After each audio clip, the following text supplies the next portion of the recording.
ఎందుకు ఎందుకు నేనంటే నీకు అంత కోపం? నేనేం తప్పు చేశాను చెప్పు.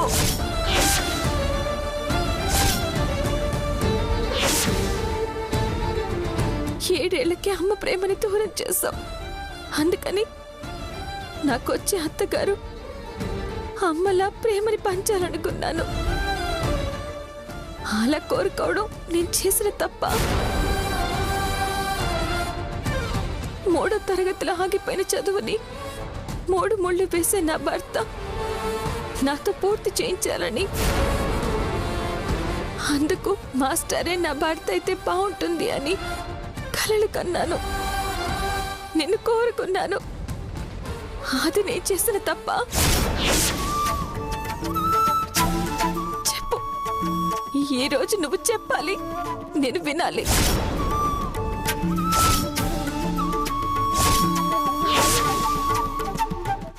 జీవితాంతం తోడుగా ఉంటానని చెప్పి మోసం చేసిన మోసగాడి చేతిని ఈ చేత్తో పట్టుకున్నాను.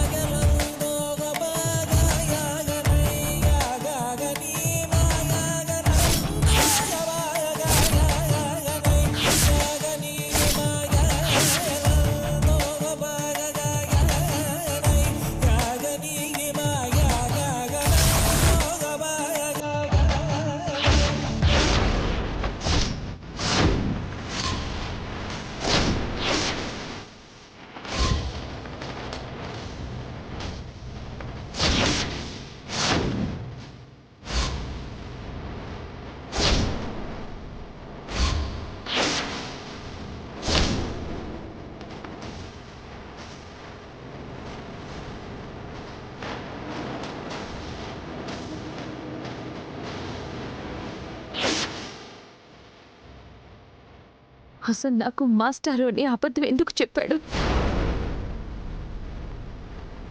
నిజంగా ప్రేమించేవాడు ప్రేమించిన అమ్మాయికి ఎలాంటి విషయంలో కూడా అబద్ధం చెప్పడు. అలాంటిది నేను పెళ్లి చేసుకుంటే మాస్టర్ని చేసుకోవాలి అనుకుంటున్నానని తెలిసి కూడా అబద్ధం చెప్పాడు. అంటే తను నన్ను నిజంగా ప్రేమించలేదు. తన ప్రేమంతా అబద్ధం, అబద్ధం, అబద్ధం.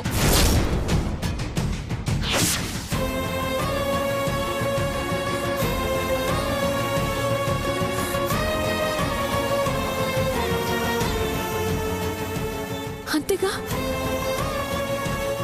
నేనే పిచ్చిదానిలా నమ్మాను, మోసపోయాను.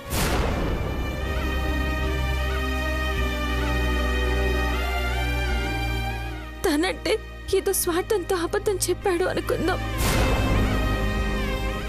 కన్న తల్లి కంటే ఎక్కువ అత్తయ్యని ఆరాధించానే. ఆవిడ కూడా నిజం నాకెందుకు చెప్పలేదు?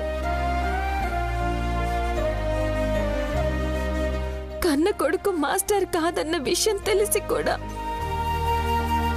ఒక ఆడపిల్ల జీవితం నాశనం చేయడానికి ఎలా పూనుకుంది?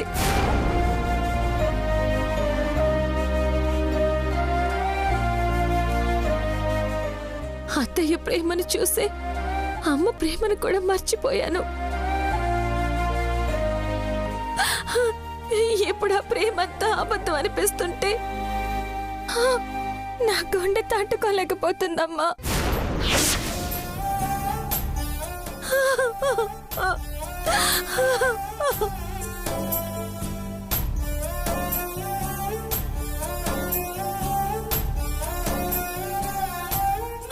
ఎందుకు ఎందుకు అందరూ కలిసి నా కలల్ని నాశనం చేశారు? నా కలలన్నీ కలలుగానే మిగిలిపోవాల్సిందేనా?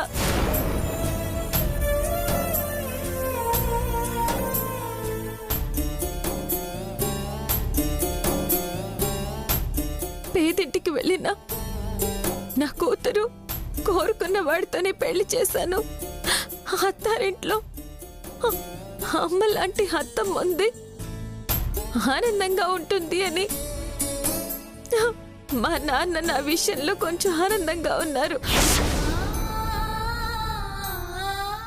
ఆయన నేను చూసిందంత అబద్ధమని, మోసపోయామని, నా జీవితం నాశనం అయిందని తెలిస్తే మా నాన్న ఎలా తట్టుకోగలరు? అసలే హార్ట్ అటాక్ వచ్చింది. ఇప్పుడు నా బాధని నేనెవరితో పంచుకోవాలి?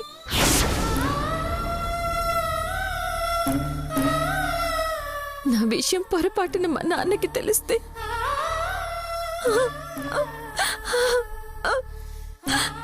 నాన్న కూడా నాకు దూరం అయిపోతారు. ఇప్పుడు నేనేం చెయ్యాలి? నాకే అర్థం కావడం లేదు. ఈ క్షణాన్ని నేను ఇప్పటికీ నమ్మలేకపోతున్నాను. ప్రేమని నటిస్తూ నమ్మిన వారిని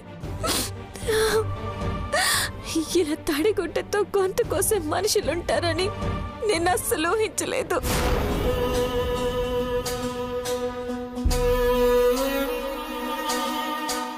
ఇంకా నా జీవితంలో నాకంటూ ఏం మిగిలింది? ఈ కన్నీళ్ళు తప్ప.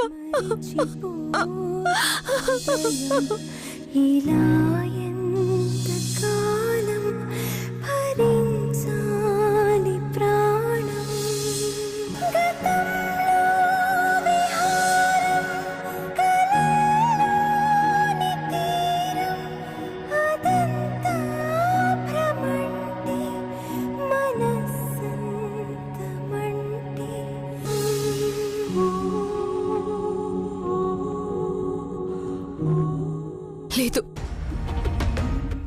నేను ఇలా ఏడుస్తూ కూర్చోవడం కరెక్ట్ కాదు. ఎందుకు ఇలా చేశారని వెళ్ళి అత్తయ్యని ఆయన్ని నిలదీస్తాను. వదిలిపెట్టను.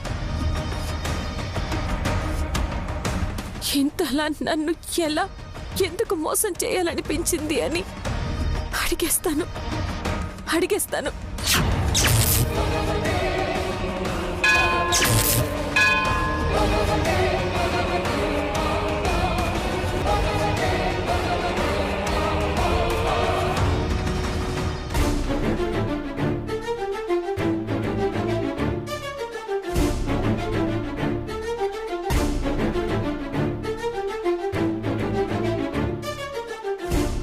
ఇందు, ఏంటమ్మా? అన్నయ్య వదిన వాళ్ళు ఎక్కడికైనా వెళ్తున్నావని నీకేమైనా చెప్పారా? నీకు చెప్పకుండా నాకెందుకు చెప్తారమ్మా? ఎప్పుడు ఎక్కడికి చెప్పకుండా వెళ్లరు. అలాంటిది వెళ్ళి ఇంతసేపైనా ఫోన్ కూడా చేయలేదు. గణపతి ఫోన్ కూడా స్విచ్ ఆఫ్ ఉంది. నాకేం అర్థం కావట్లేదు. అమ్మా, నువ్వు అనవసరంగా కంగారు పడకు. వచ్చేస్తారులే. వచ్చాక గట్టిగా చెప్పు, ఇంకెప్పటిలా చేయకండి అని.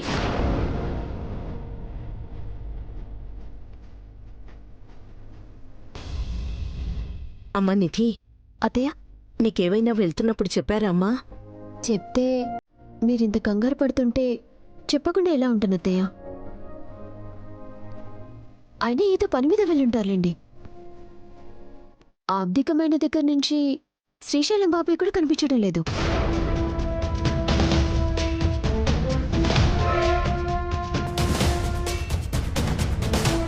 నిజమే అంటే ముగ్గురు కలిసి ఎక్కడికైనా వెళ్ళుంటారు అత్తయ్య.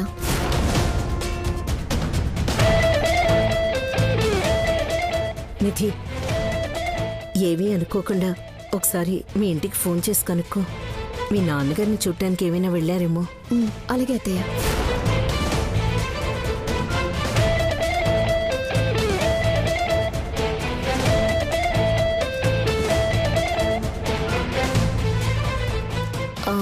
అత్తయ్య గారు, సిగ్నల్ సరిగా లేనట్టున్నాయి. బయటికి వెళ్ళి మాట్లాడొస్తాను.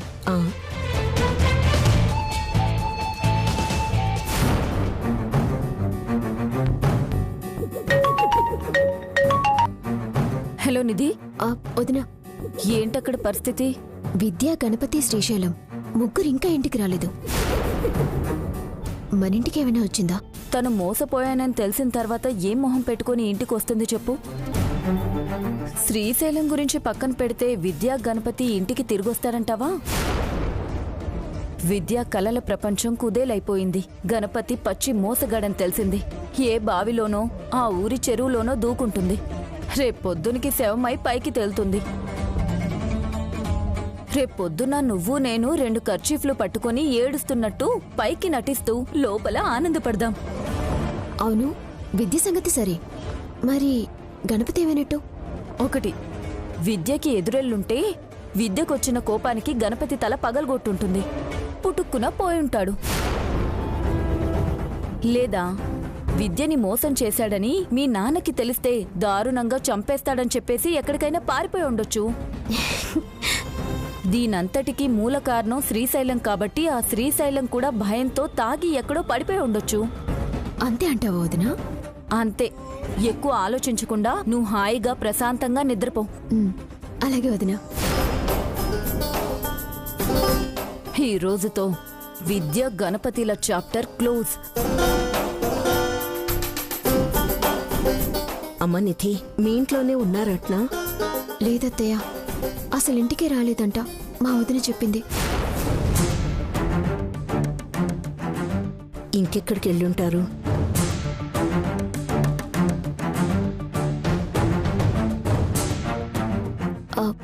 అత్తయ్య వచ్చేస్తారులేండి, మీరు కంగారు పడకండి. మనం భోజనం చేద్దాం పదండి. అసలే మీరు టాబ్లెట్స్ కూడా వేసుకోవాలి కదా. మీరెళ్ళి తినండమ్మా, నేను వాళ్ళొచ్చాక తింటాను. అలా అయితే మీరు తిన్నట్టే. అదేంటమ్మా అలా అన్నావు? అంటే వాళ్ళు ఎక్కడికి వెళ్ళారో తెలీదు, ఏ టైంకి వస్తారో తెలీదు. అలాంటి వాళ్ళ కోసం మీరు ఎంతసేపు ఎదురు చూస్తారు చెప్పండి? పర్వాలేదులే, మీరు వెళ్ళండి. ఇందు, వదిన్ని తీసుకెళ్ళు. అలాగే అమ్మా. వదినా రా.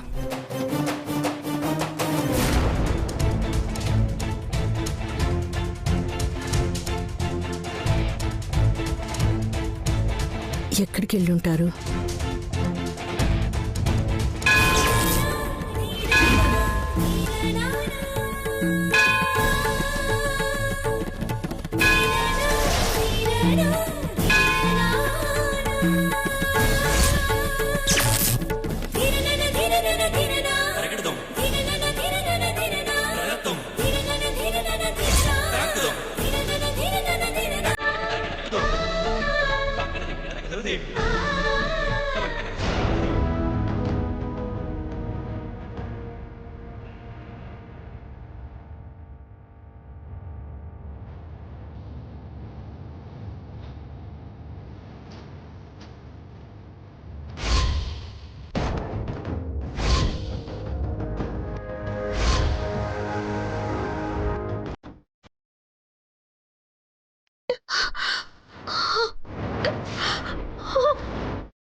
నవ్వుతూ ప్రేమని కురిపిస్తూ నటిస్తూ మీరు మాస్టారు అని నన్ను భలే మోసం చేశారు.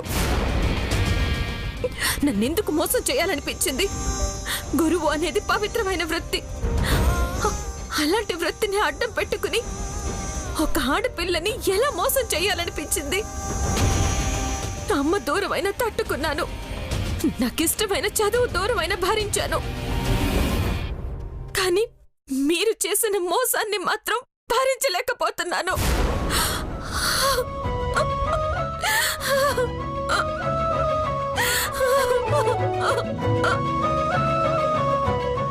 పిచ్చి దానిలా మాస్టారు మాస్టారు అంటూ మీ వెంట తిరిగానే.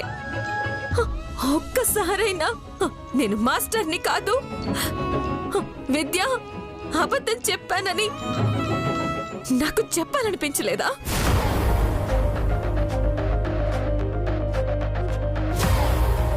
మీరు మంచివారు, మనసున్నవారు అని, నా భర్తగా దొరకడం నా అదృష్టం అని ఎన్ని వేల సార్లు అనుకున్నానో నాకు తెలుసు.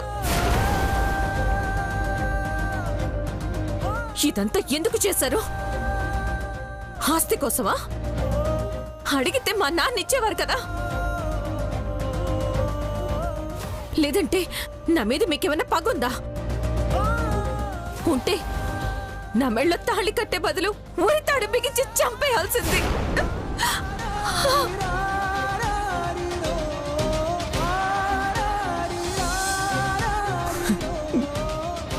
నువ్వు కాదు విద్య చావాల్సింది. నేను చేసిన తప్పే. నన్ను చంపే విద్య, చంపే.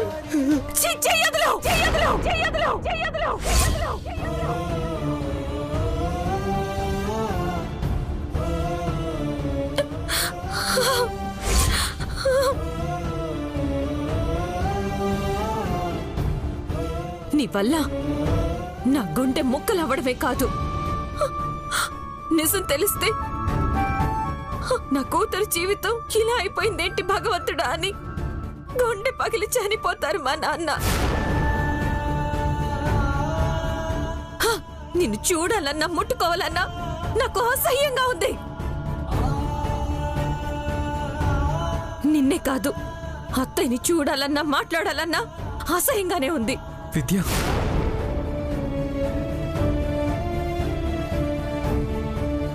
అయినా సరే వెళ్తాను.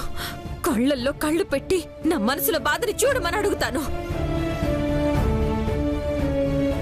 మంచివారిగా నటిస్తూ మీ అబ్బాయితో కలిసి మీరొక ఆడపిల్ల జీవితాన్ని ఎలా నాశనం చేయగలిగారని అడిగేస్తాను.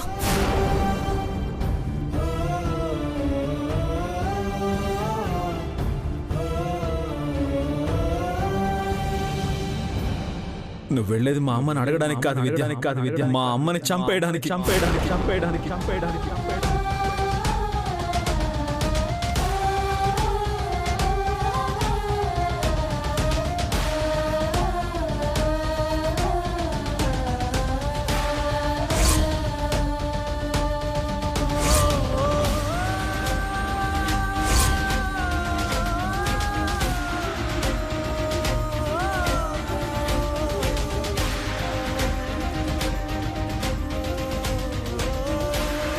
వెళ్ళు విద్య,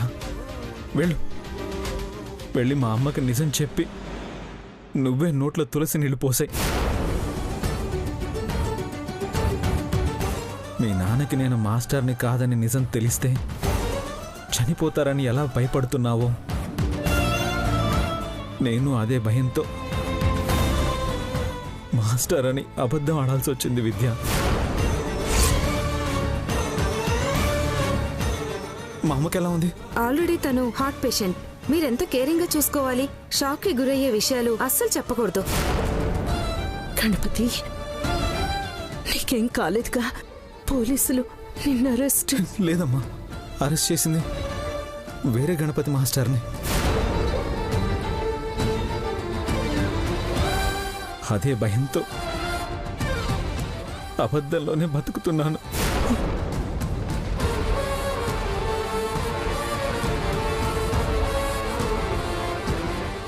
నన్ను నమ్మించడానికి ఇదో కొత్త నాటకమా?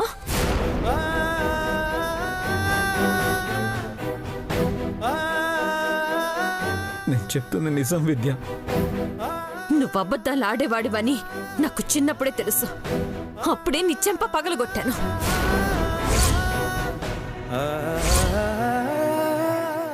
ఇంటి నుంచి అన్నం తెచ్చుకున్నావు, స్కూల్ నుంచి సున్నా తెచ్చుకున్నావా అని అడిగితే పాస్ అయ్యానని అమ్మకు అబద్ధం చెప్తానుగా.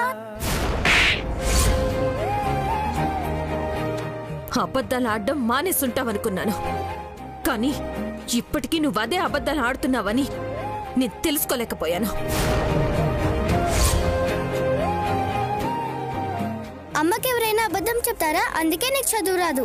వీళ్ళైనా నిజం చెప్తే 2-3 రోజులు బోన్ చేయదు మా అమ్మ. నేను అది చూడలేను. అయ్యో, కొట్టినందుకు సారీ రా. పర్లేదులే.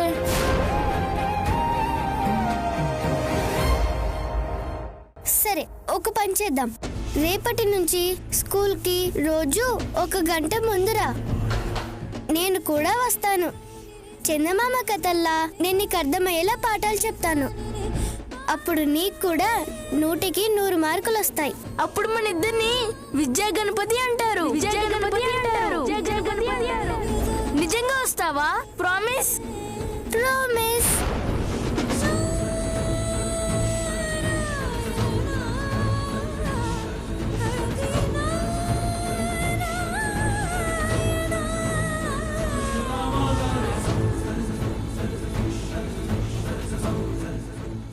అంటే నువ్వు చిన్నప్పటి విద్యవా? అవును. అమ్మకు అబద్ధం చెప్తాను అని నువ్వన్నప్పుడు నీ చెంప పగలగొట్టి అబద్ధం ఆడడం తప్పు అని చెప్పిన విద్యని విద్యని విద్యని విద్యని విద్యని